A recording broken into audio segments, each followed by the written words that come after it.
come with a touch of craziness, from unwrapping the latest storylines to the best betting insights. We've got everything you need to crank up the excitement this season. We can't promise there won't be a little yelling. Played a decent schedule. They had maybe 500. There's no It just ruined my day. But we can guarantee a whole lot of fun. Merry Christmas from all of us at SportsGrid. I mean, this is week 16, and you're throwing this guy in the fire. I know the Giants suck, Scotty, but you got that backdrop. Just give it to Bijan 50 times if Penix isn't looking too well. And I also think Penn State has an easy track.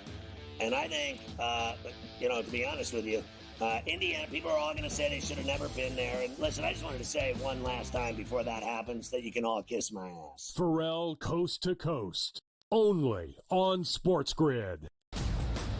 And you're not riding with Josh Allen. Yeah. Where have you gone? Don't tell me it's your Philadelphia Eagles, Donnie. Who's the team for you? You should have Vince Lombardi trophy that sits back here. That's a replica. And that's something that the Philadelphia Eagles have won as recent as 2017. The Buffalo Bills are notorious for making it to the Super Bowl and coming up lame, which they might be able to do. But my question is, can the Buffalo Bills even get to the Super Bowl? The early line, only on SportsGrid. Right here with you on Pro Football Today on SportsGrid. Odds in motion, trying to see what lines have moved throughout the week. Never felt more comfortable in this set than I do for this year. I'm ready. I'm just getting out. The hot takes are going to be here all long, people. You don't want them to go 13-0 and then lose the first round of the playoffs. Red. This is their last shot. They don't really have anywhere else to go yet. Hot take. By the time I hit, I guess what, Route 33 up here, that ticket's cashing. Only on SportsGrid.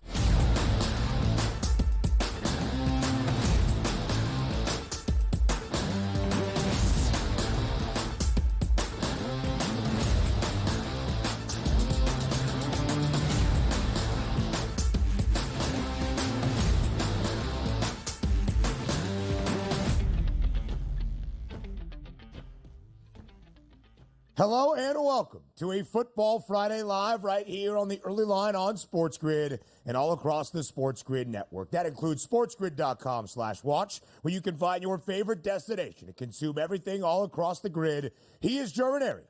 I am Ben Stevens. We are here together for the next 3 hours up until 11 a.m. Eastern Time. I said at the very start, a Football Friday, Joe, but not just any regular Football Friday, a historic Football Friday, because today is officially game day on the first ever day of the 12-team college football playoff, with the first ever on-campus playoff game in the history of the sport. Tonight in snowy South Bend, Indiana, it's Notre Dame and Indiana in the first ever 12-team college football playoff game that we will ever see. We will get you set for this historic college football day. We've got bowl games starting at noon Eastern Time. And speaking of starting, week number 16 now already underway in the National Football League after a Thursday night with more history at stake in Los Angeles. A preview of the entirety of your weekend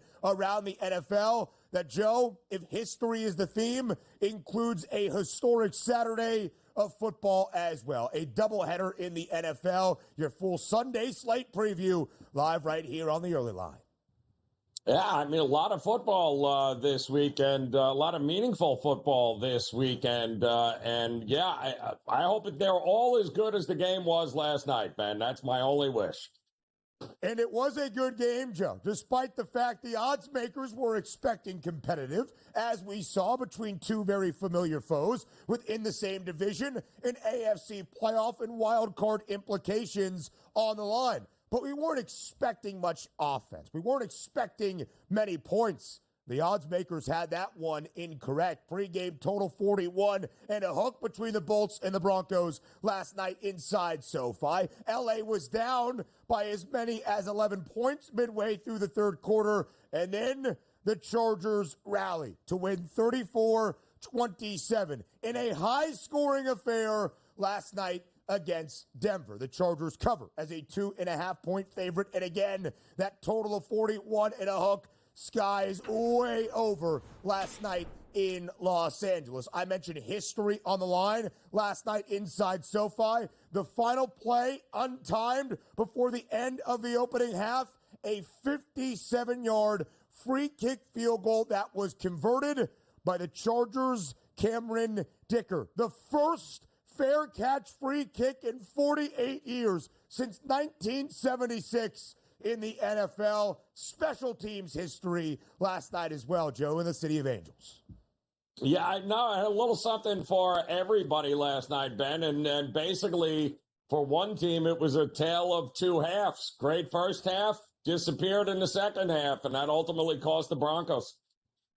Yes, it certainly did, Joe. They ran the football well to start to provide a little bit of help to Bo Nix, who went over his passing yards prop. The Chargers ran it well, and Justin Herbert, consistent and efficient last night. So both teams now 9-6. The Broncos dropping a game, of course, the Bolts winning last night on a Thursday. LA sweeps their divisional foe throughout this regular season, and Joe, depending on playoff seeding, would hold that elusive tiebreaker in front of Denver. Football Friday pretty much for the remainder of the show. So let's get you the headlines from a Thursday night, bright and early here on this Friday morning. Big night around the association. 13 games following the conclusion of the NBA Cup this week in Las Vegas, and a homecoming of sorts, at least a return to Minneapolis last night. Karl Anthony Towns, back for his first game against the T-Wolves, goes off for a 32-point,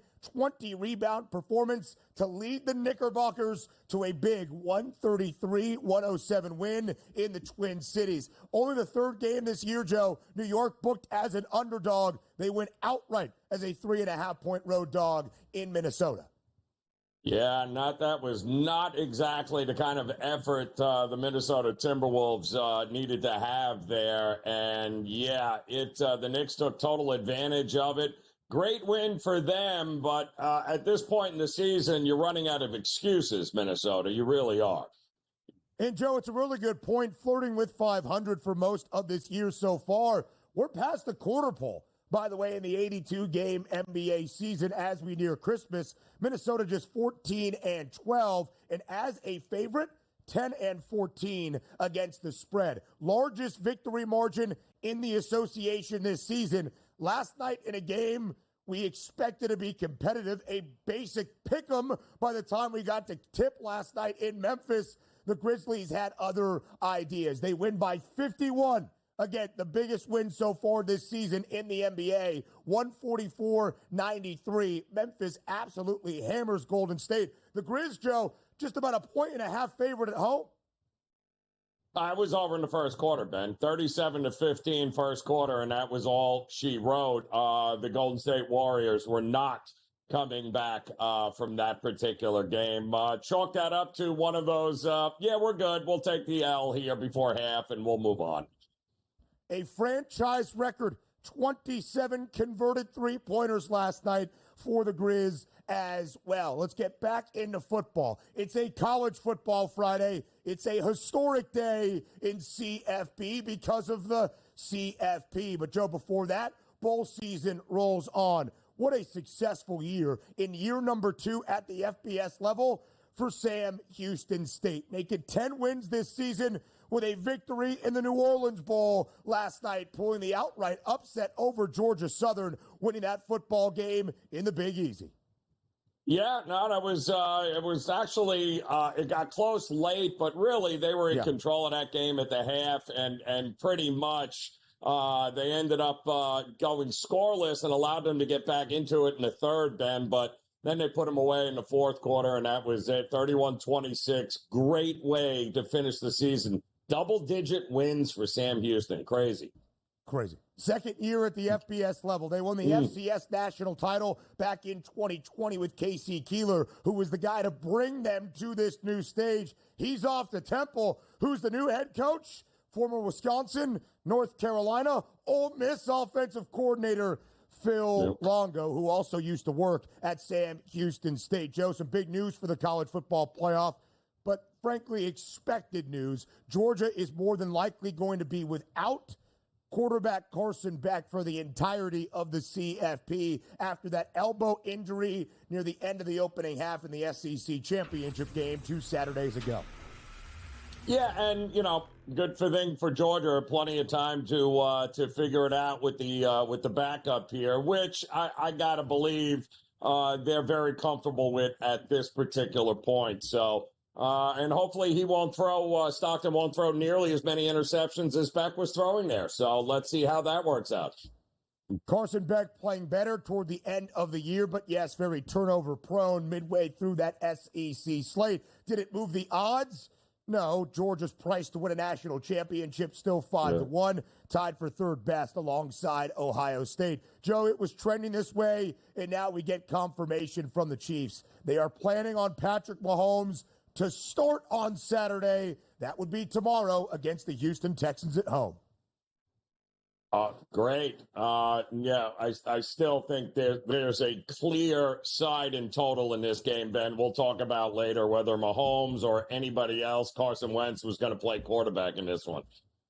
Intrigued by that. When we thought it might be Wentz, the Chiefs were a 2.5-point dog. They are now a 3.5-point favorite, but that's where the spread was even yesterday. David Montgomery, who was going to miss the remainder of the year, then seek a third opinion, now might be able to come back into the playoffs, depending on how far the Lions go, Joe. Fingers crossed, but, they've got other issues than the running back position they got to deal with. A lot more on the defensive side as the NFL in Week 16 has started. We'll break it down next.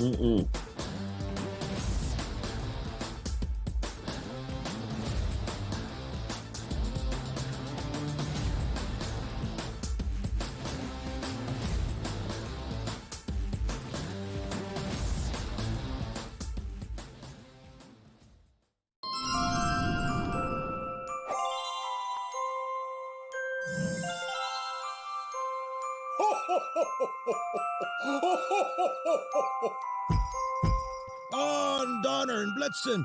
Now, Rudolph, now.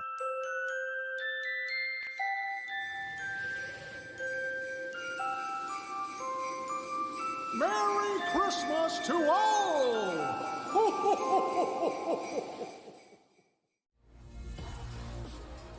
How do you find some of this great talent that you've brought in, who are still early in their career, might not have a ton of tape on them yet? I've been around this business, man, for almost 20 years. So a lot of these guys will tell you that I popped into a lot of gyms, sparred, or just worked on the side, or, kind of worked out, just watching. I've always loved this sport, man. I think it's the greatest. And we want to continue to put on the next up-and-coming superstars. We know we got them. Only on SportsGrid. The Bostonian versus the Book. I remember one time, I don't know if Kenny will remember this, I said put 100 on, I think I left it on a text, put 100 on this horse that won, and then Kenny called me back later and goes, hey, I never got the text. And oh, like, no. Oh, yeah. Remember that, Kenny? I would never stiff anybody. If he texted me as they're loading into the gate, maybe, like, it's too late. The Bostonian versus the Book. It's a new era in CFP to start off this year, put on full display. My take on this game is simple. I know some people will be upset about it. Good riddance to the Pac-12. Can you do it in terms of the week to week to week? I don't see a pathway for this team to miss the college football playoffs. We want to make sure you have those best bets in the entirety of our betting cards. That was again! But he had that program going there! Only on SportsGrid.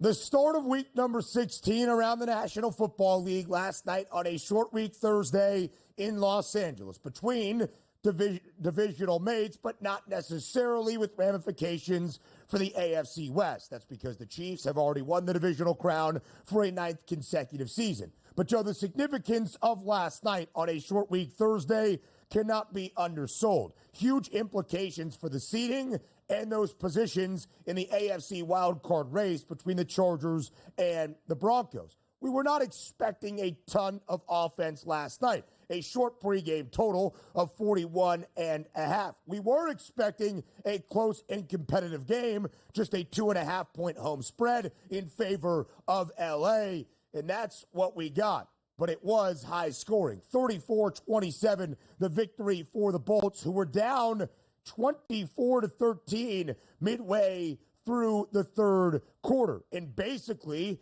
had scored in that essence 21 straight points before the Broncos tacked on a late field goal in a two-possession game, trying to give some hope of a comeback that fell short. What a response from the Chargers last night, who entered yesterday losing 3 of their last 4, and were the team last week, Joe, in the second half that was blitzed by the Buccaneers.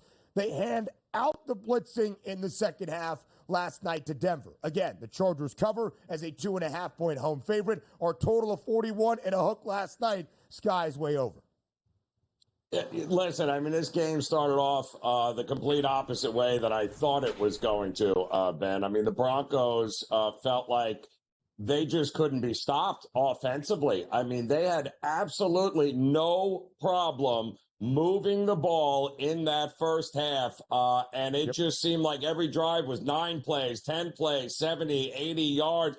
Bo Nix looked unstoppable. They had a running game. I mean, it was unbelievable. Then the second half came, and that Chargers defense looked completely different, and so did the Charger offense. And Justin Herbert, basically, they had no answer, Denver, in that second half. Once Herbert and that offense started cooking, they had no answer on how to stop them, and they did a great job of shooting themselves in the foot with penalties in the second half as well.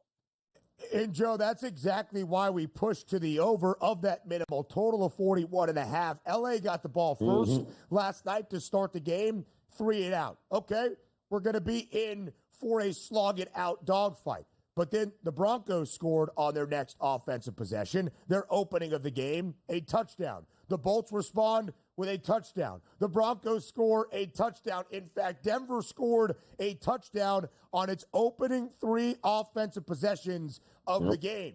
But then they did not score another touchdown in that second half. Just a couple of Will Lutz field goals really before we got to the end last night in Los Angeles. And that's where the Chargers and Justin Herbert woke up in the second.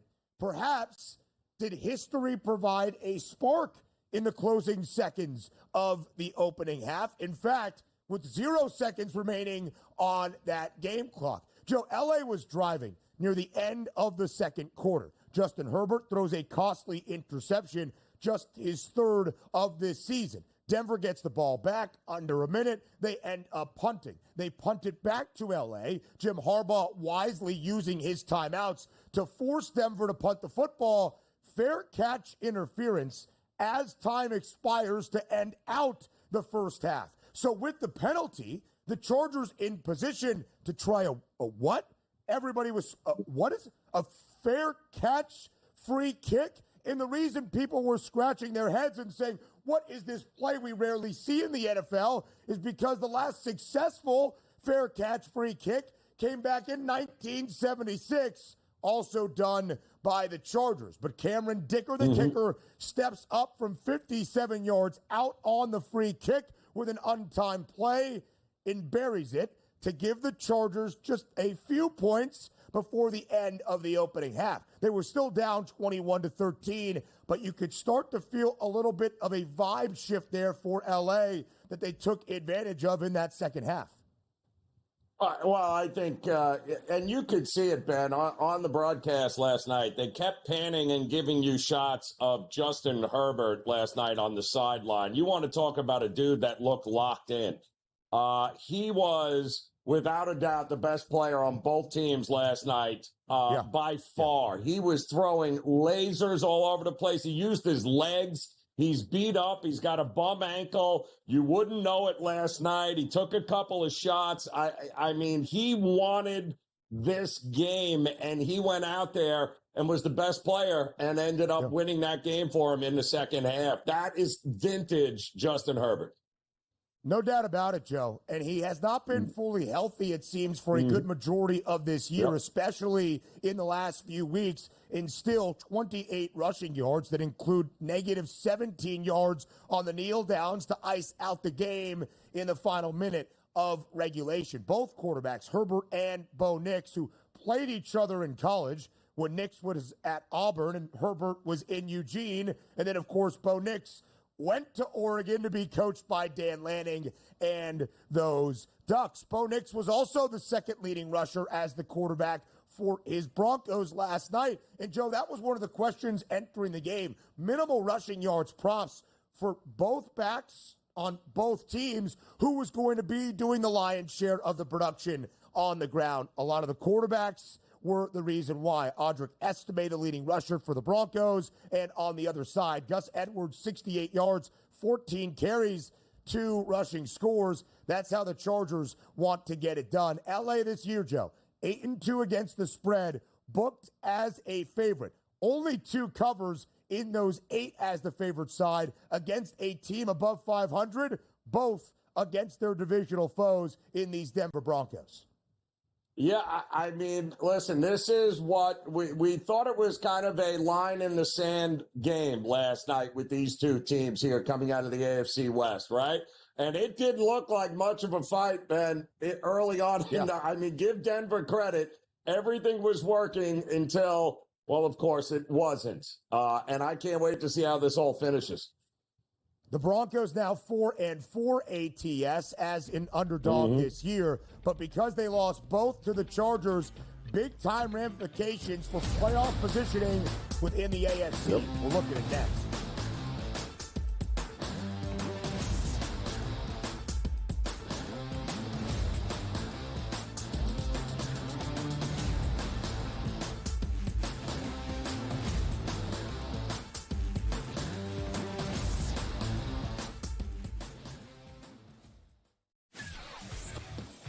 There's a better chance the Raiders might stumble into a win because of who they're playing over the next few weeks than the Giants, who I don't think will win. I don't believe for 1 minute that they want to win a game. I do not believe that the New York Football Giants want to win a game at all, because it will cost them dearly. In fact, they will continue to suck for years to come if they screw this up. Pharrell Coast to Coast, only on SportsGrid. The two guys that can do it all. Too much electricity this morning. This is a good time. We're having a lot of fun. I had to do a triple take. Ka-ching! Why? Because of parody. I didn't mean to offend. Yeah, it's not going to happen. Load management is a dirty word. Let him rip. You know what? Circumstances provide the results. What? How do you do this one? Oh, Donnie, you got such a good show there. A network that is booming. The Early Line, only on SportsGrid. The sharpest football contest show in the land, the Las Vegas Football Contest Show, focuses on Circus Sports Million, Circus Survivor, and the Westgate Super Contest, handicapping the games and releasing our contest picks every week of the season. With 2 former Super Contest winners, Brady Cannon and James Salinas, a former NFL player, Mike Pritchard, and over $1 million in contest prize money won combined, the Las Vegas Football Contest Show will have you prepared this season like none other. Your gut says Miami is going to win, and you should take the over. Your gut also said your NFT selfies would only go up in value. They didn't. But your head is on SportsGrid and knows the QB is in concussion protocol. The backup has a 45 QBR against the zone coverage. The New York D has the most sacks in the league. So yeah, trust your head. It's smarter to be on SportsGrid.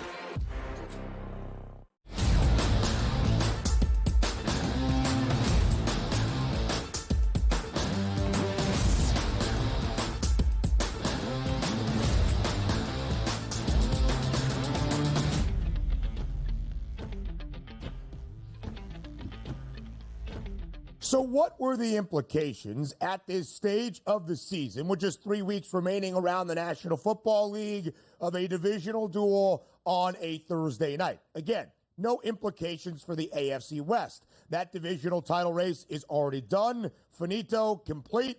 because the Chiefs have won it for a 9th consecutive year. But both the Chargers and the Broncos in playoff spots entering last night still remain in those wild card spots around the AFC, but a flip-flop. The Chargers entered Week 16 8-6, the 7th seed in the AFC playoff picture. Denver entered Week 16, Joe, 9-5, the 6th seed in that AFC postseason picture. But with the Chargers winning and a Broncos defeat, the Chargers have swept the season series and now hold the direct head-to-head tiebreaker. So L.A., the 6th seed.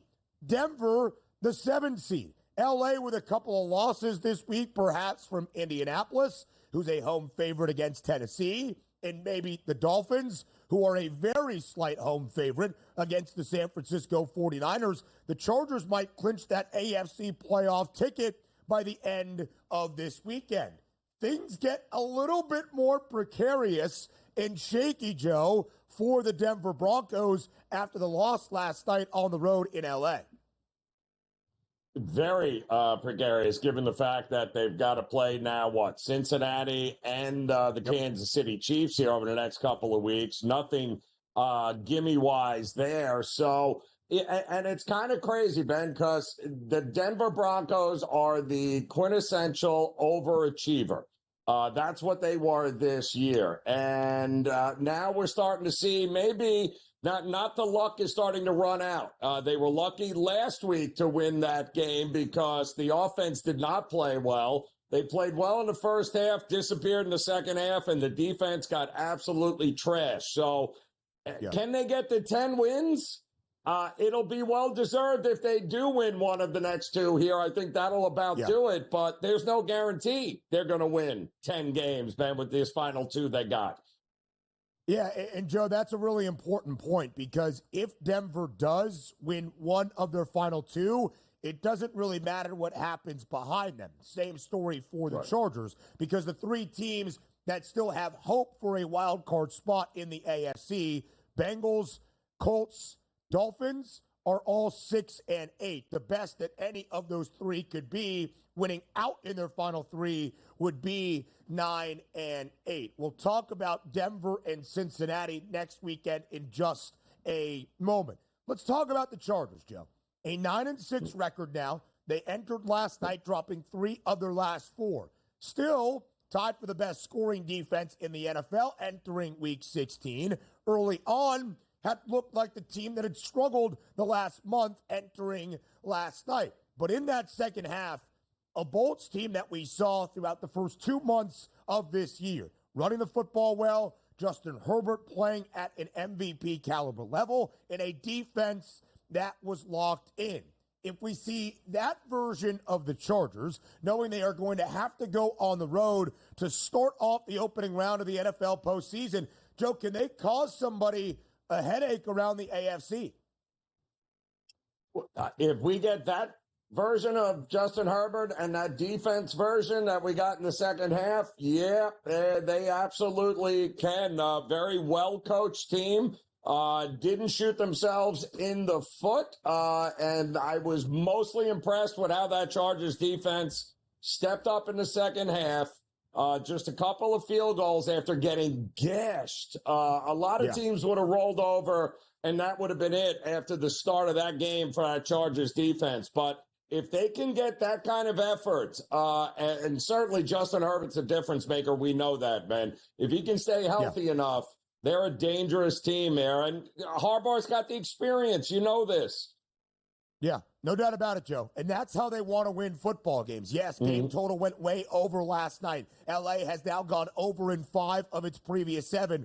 They started the year, though, looking like the team we saw in the second half, under in 7 of those opening 8 games. So again, the Broncos a little bit on shaky ground. Still heavily favored to make the postseason at minus 550, but entering last night, it was minus 1,100. The Bengals are more than a touchdown favorite at home this week against the Browns. We'll talk about that game later on this Football Friday. You don't even see Cincy there, but the Bengals have the best price of any of the wild card outsiders in the hunt to get to the postseason.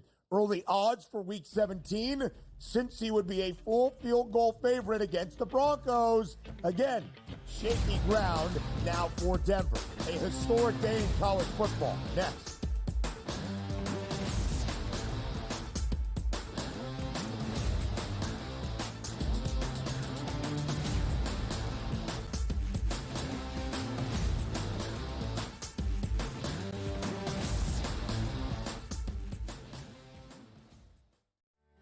The holidays come with a touch of craziness, from unwrapping the latest storylines to the best betting insights. We've got everything you need to crank up the excitement this season. We can't promise there won't be a little yelling. Played a decent schedule. They have maybe 500. Just look at us. Oh, it just ruined my day. But we can guarantee a whole lot of fun. Merry Christmas from all of us at SportsGrid. I mean, this is week 16, and you're throwing this guy in the fire. I know the Giants suck, Scotty, but you got that backdrop. Just give it to Bijan 50 times if Penix isn't looking too well. And I also think Penn State has an easy track. And I think, to be honest with you, Indiana, people are all going to say they should have never been there. And listen, I just wanted to say one last time before that happens that you can all kiss my ass. Pharrell Coast to Coast, only on SportsGrid.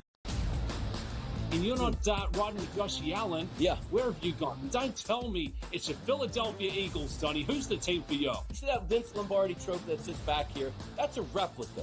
And that's something that the Philadelphia Eagles have won as recent as 2017. The Buffalo Bills are notorious for making it to the Super Bowl and coming up lame, which they might be able to do. But my question is, can the Buffalo Bills even get to the Super Bowl? The early line. Only on SportsGrid.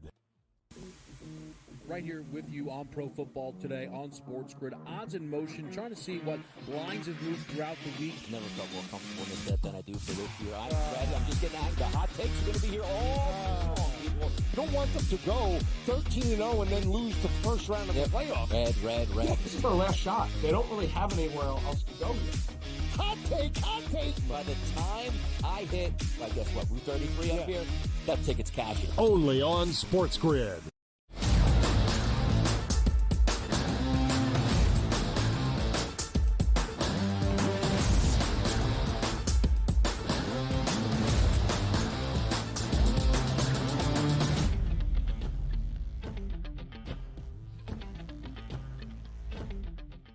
If you are watching this Football Friday on the early line, even if you're out there and not watching the early line, you won't hear this comment, but still, you are living through a historic day in college football. Today is the first ever game day of the first ever 12-team college football playoff in the history of the sport. It is the 11th year of the CFP. It is the largest field we have ever seen. And, Joe, I do think before we dive into the matchups, and we'll talk about all four throughout this college football and a Football Friday, including the CFP opener tonight in South Bend between Notre Dame and Indiana. But we take a moment to remind ourselves, right? Because through the month of November, in the home stretch of this college football campaign, we all got mad at the rankings and the committee and who should be in and who should not be, in strength of schedule, in strength of record, in resume, in everything that goes in to selecting this 12-team field. But a lot of us were in favor of expansion. And now we get to celebrate this ceremonious day around college football. It is the largest ever field we have seen in the postseason have an opportunity to win a national championship. We wanted games to matter on the gridiron to prove how good a team or how successful a team might actually be. You now have it. It is the largest ever field competing for a national championship. It is the most games necessary to win a national championship. So we welcome all of you to the first ever 12-team college football playoff, and we bask in the glory of this 12-team bracket. Yeah, and Ben, I've been saying it all week here. For as much commentary that we heard about this 12-team, this push for a 12-team playoff, and now that it's here, For the most part, listen, I don't think this is one of the rare situations where we're not really arguing like we did with, the fifth and sixth best team in the country gets shut out with a 4-team playoff. We didn't get, the 12 teams here are the most deserving 12 teams. Are they the best 12 teams? That is up for debate, but they are certainly the most deserving because they handled business when it mattered the most, and that's why a team like Clemson is here, and you can't fault them for that. And the game results mattered at the end. Who you beat was significant. Who you lost to also had to be added in equally to that conversation. Do we need to fix the format? Sure. Should there be guaranteed opening round buys for conference champs? Probably not. Those are future problems. Let's live in the present and enjoy what we are going to see. And that starts tonight in South Bend, Indiana.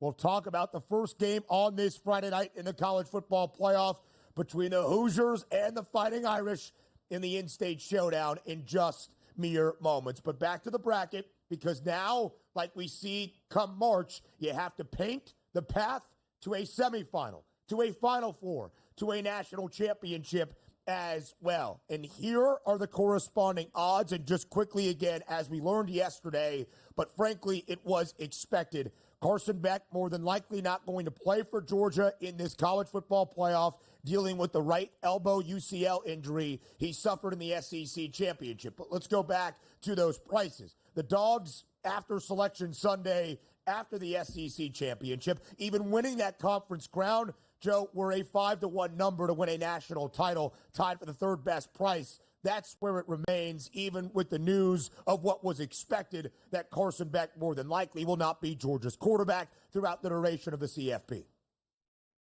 Yeah, it's going to be fascinating, Ben, because those numbers reflect a lot of chalk, don't they?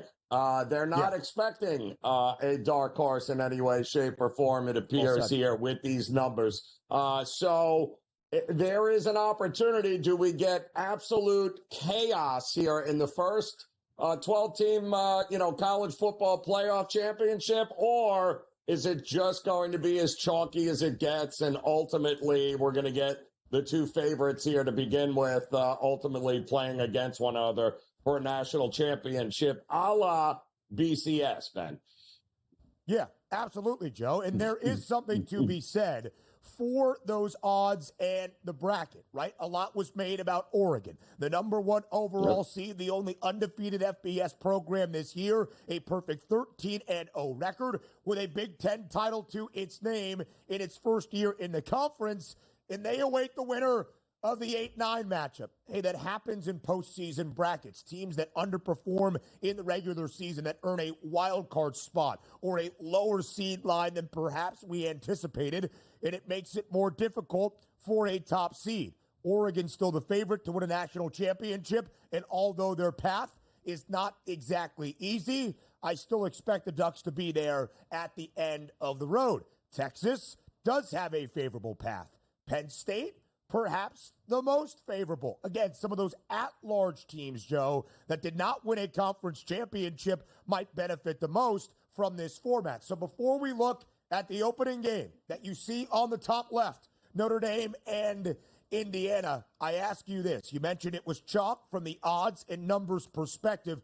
Is there a bet that you would want to make on this Friday before we get to the opening game of the CFP later tonight for a team to win that national championship? Yeah, I would bet Clemson. That's what I would do. I would have a few bucks on Clemson with an opportunity here to be able to cash out as we get a little bit closer here, Ben. Clemson to me coming in at number 12. How is that path? Terrible.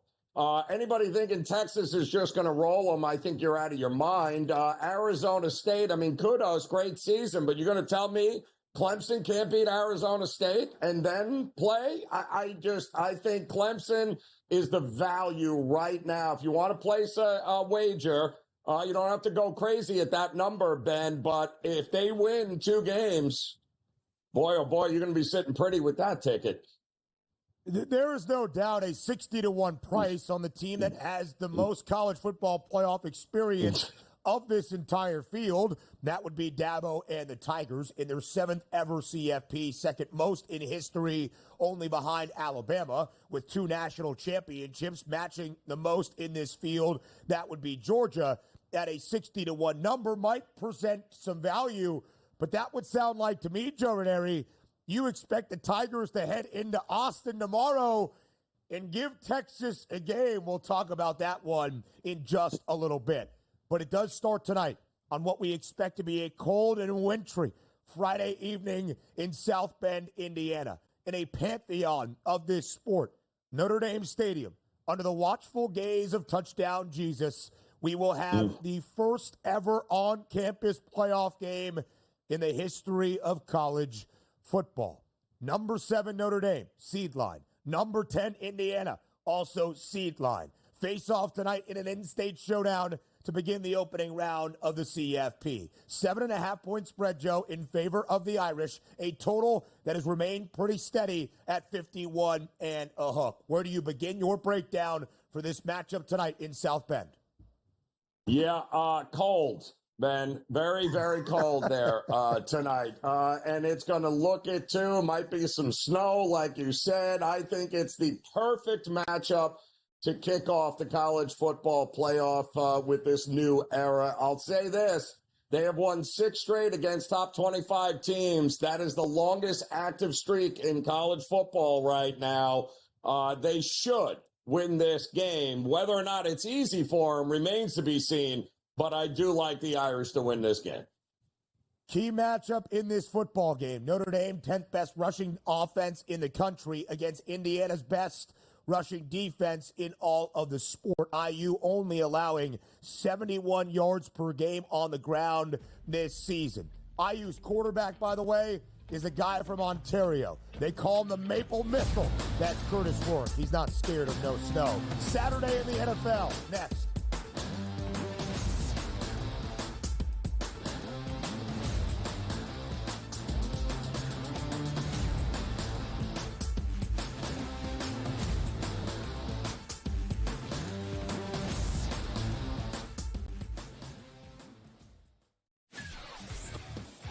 There's a better chance the Raiders might stumble into a win because of who they're playing over the next few weeks than the Giants, who I don't think will win. I don't believe for 1 minute that they want to win a game. I do not believe that the New York Football Giants want to win a game at all, because it will cost them dearly. In fact, they will continue to suck for years to come if they screw this up. Pharrell Coast to Coast, only on SportsGrid. The 2 guys that can do it all. Too much electricity this morning. This is a good time. We're having a lot of fun. I had to do a triple take. Ka-ching! Why?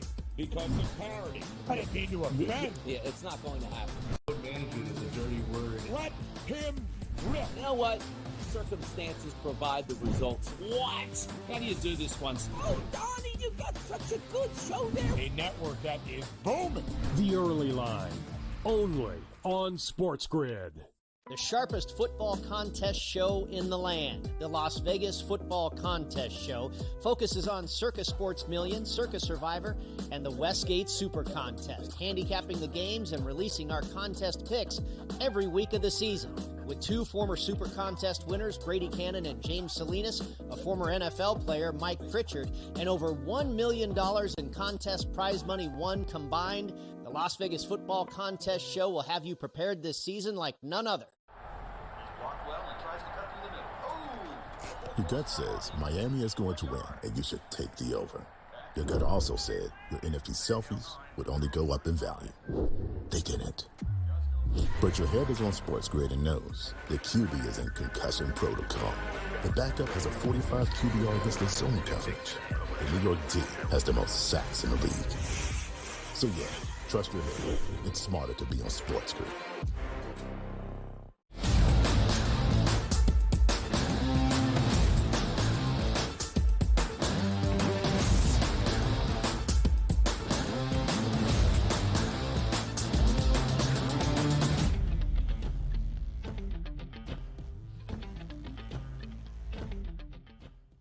So, as we have shared, a historic Football Friday live right here on the early line. The college football playoff starts tonight between Notre Dame and Indiana.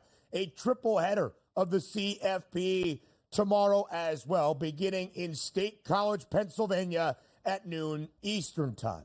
Now, there's been some conversation this week leading up to this Saturday, the opening Saturday of the CFP, about the NFL versus college football. Who is infringing on who? Because we have a doubleheader of National Football League games tomorrow as well. I don't think, Ranieri, it needs to be a conversation. I don't think it needs to be a competition. Tomorrow, Saturday, December 21st, 2024, can just simply be one of the great football days in the history of our lives, because it is that. Again, it starts at noon Eastern with the first leg of 3 in the college football playoff. Then at 1 p.m. Eastern time, we head to Arrowhead for the Chiefs and the Texans. We'll talk about that game with Mahomes expected to start for KC in just a moment. Then at 4 p.m. Eastern time, to Austin we go. Texas, Clemson, second game of our triple header in the college football playoff. And then around 4:30 p.m. Eastern time, to the Charm City. That's our next destination for a monumental matchup that could dictate the outcome of the AFC North this year. 2 bitter foes, 2 familiar faces. It's the Ravens and the Steelers as a rivalry gets renewed tomorrow in Baltimore. 6.5-point spread, Joe, in favor of the Flock. You see that total? It's a little bit lofty by this rivalry standards, 44.5. How do you think this game plays out in the second matchup between the Steelers and the Ravens this season? Much like the other 300 matchups between these two teams, it's going to be a rock fight, Ben. I don't see any reason with these two teams. And listen, Pittsburgh, kudos to them. They have played in some unbelievable shootouts this year. I mean, when you look, Ben, just what happened, a couple of weeks ago against Cincinnati, you're going, is this the AFC North? Like, what are we doing here? What is going on? Well, the reality is, these two teams are different. They know each other extremely well. Both coaches, ton of stability there.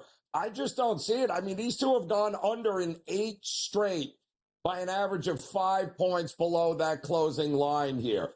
They have gone under in 11 of their last 15 meetings. 3 of those games, by the way, were 45 points or more.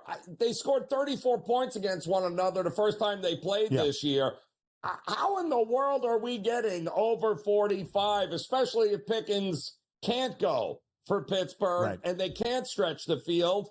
I don't see it. To me, this is a rock fight and a dead under as far as I'm concerned.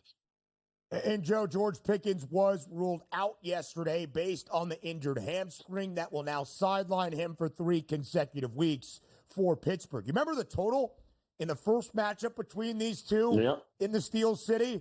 The Ravens, who continuously play to the over, as they have for a good majority of this season, and the Steelers, who are an offensive wagon with Russell Wilson under center, 48.5. Game was 18-16. Never even gave it a scare. It's still 44 in a hook. It is dropped by 4 from that initial total, but still higher than what you might expect, around 40, 41.5 for a game between the Ravens and the Steelers. Joe, let's go to the side quickly here, because I think a lot of people would say, hey, it's a rock fight. No bad blood, no love lost, I should say, between these two AFC North foes in a huge game for that divisional championship race. You should just blindly bet Pittsburgh getting nearly a touchdown, albeit on the road. Sure, the Steelers did not cover, did not look exceptionally good last week in Philadelphia in that in-state showdown. But Pittsburgh, since 2022, still 11-7 against the spread as a road underdog. And Joe, last week, their only non-cover, their only non-outright win as the dog this year. They are 5-1, both straight up. That's outright and against the spread as an underdog in 2024. So do you agree with, I think, the overall betting notion Take the Steelers and the points, and you know you're going to be in for a close game.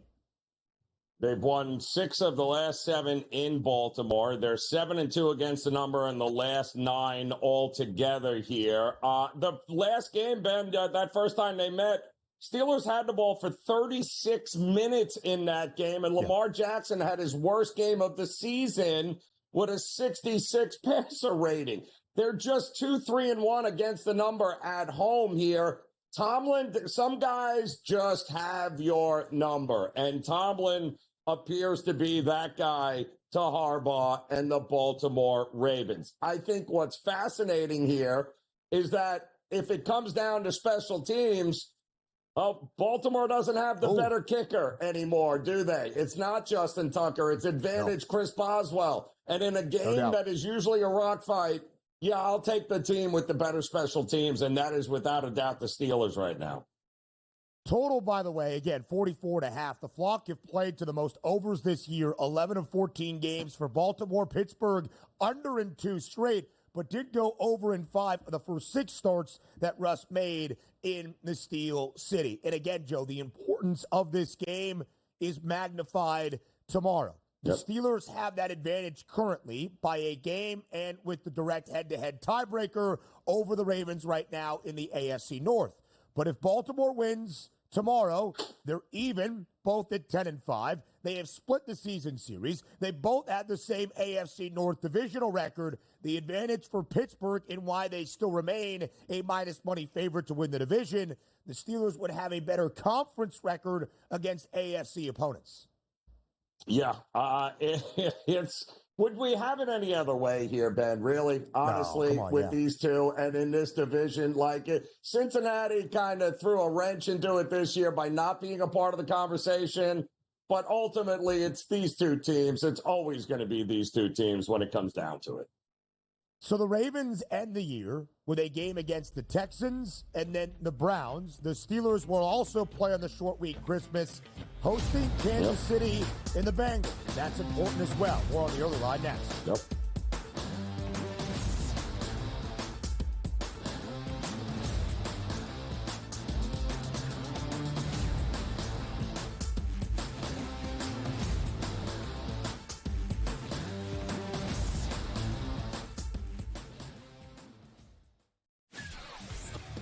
Uncle Stevie can just walk up the aisle like he's at the supermarket.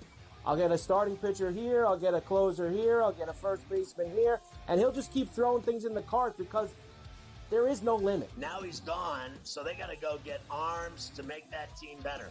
Because the bottom line was they were just outclassed by the Dodgers. Let's face it, they got their ass beat. Pharrell Coast to Coast, only on SportsGrid. I want the mid-major teams. I want the A-10 to get 3 bids. I want, the Missouri Valley Conference to get an extra bid. I want these teams to go ahead that are 1-bid leagues and give some of these other teams opportunities to make the NCAA tournament. Simply put, folks, when we get to the tournament, we don't care about all these teams that are big-time teams. Betting above the rim, only on SportsGrid. How do you find some of this great talent that you've brought in, who are still early in their career, might not have a ton of tape on them yet? I've been around this business, man, for almost 20 years. So a lot of these guys will tell you that I popped into a lot of gyms, sparred or just worked on the side or, kind of worked out, just watching. I've always loved this sport, man. I think it's the greatest. And we want to continue to put on the next up-and-coming superstars. We know we got them. Only on SportsGrid. The NFL and college, they don't operate on the same timelines, right? UNLV's head coach just got, the Purdue job this morning, where I imagine, right, UNC probably needs to know from Bill. Let's say it's late December, and we see 7, 8 teams open, and none of them want Bill. Then Bill's got to make a decision. Does he want to be a college head coach? Pro Football Today, only on SportsGrid.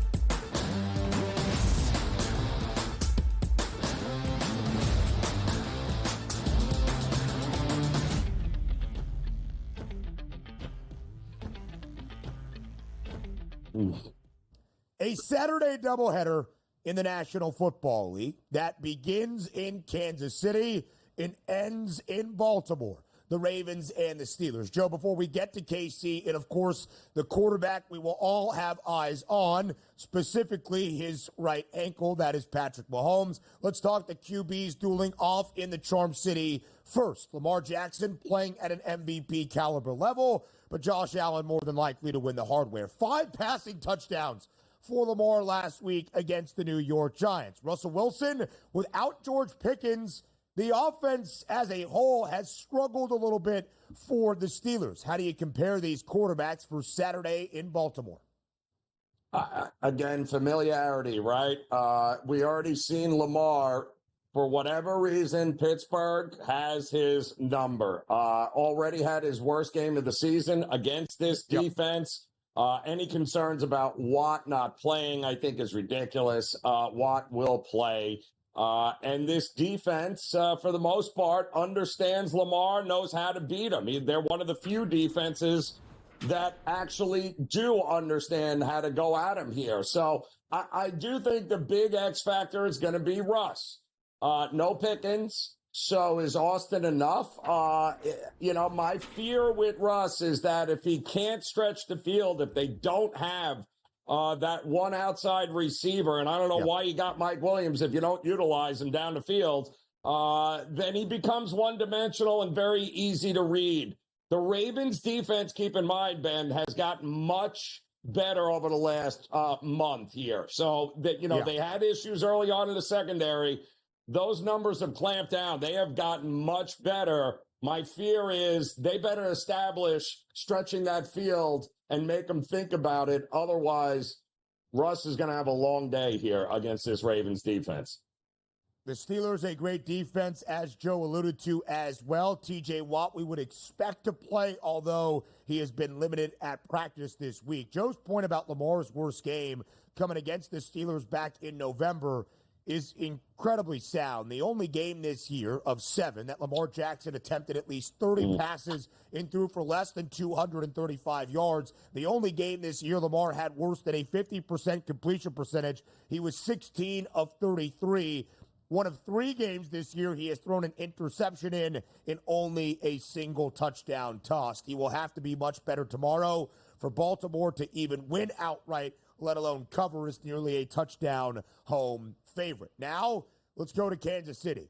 Joe, at the end of Sunday's game, the Chiefs had their largest victory margin of the season, a full 2 touchdowns in Cleveland. But with 8 minutes remaining in the fourth quarter, gasp, horror, Patrick Mahomes limping off to the sideline, did not come back into the game. The Chiefs called it a mild high ankle sprain, but the term high ankle is never good, missing at least a short week Saturday. And then probably because the Chiefs have to play 3 games in 10 days, Christmas Day in Pittsburgh as well. Could the Chiefs hold on to the 1 seed in the AFC?